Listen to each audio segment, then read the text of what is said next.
Vice ganda naging emosyonal sa realidad ng pagtanda, netizens nakarelate sa madamdaming pahayag ni Vice. Nagkaroon nga ng isang madamdaming sandali si Vice ganda sa segment na Laro-Laro Pick sa It's Showtime kung saan mga senior citizens ang mga naging kalahok.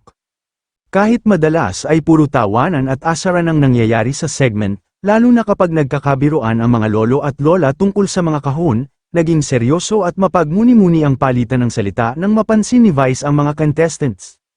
Inamin ni Vice ganda na tinamaan siya habang pinapanood ang mga senior citizen. Sinabi niya na ang makita ang kanilang sigla, pati na rin ang kanilang mga pisikal na limitasyon, ay nagpaalala sa kanya na lahat tayo ay patungo sa ganoong yugto.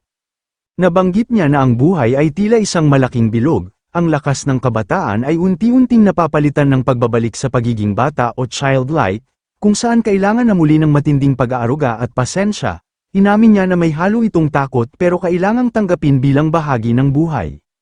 Ginamit din ni Vice ang pagkakataon para magbigay ng mensahe na dapat mas habaan ang pasensya sa mga nakatatanda. Ang kakulitan daw ng mga lolo at lola ay natural na bahagi ng pagtanda na mararanasan din nating lahat balang araw. Ito ay isa sa mga markadong sandali ni Vice ganda kung saan mabilis na nagbago ang mood mula sa pagpapatawa patungo sa isang malalim at seryosong aral tungkol sa buhay. Maraming netizens naman ang nakarelate sa madamdaming pahayag ni Vice.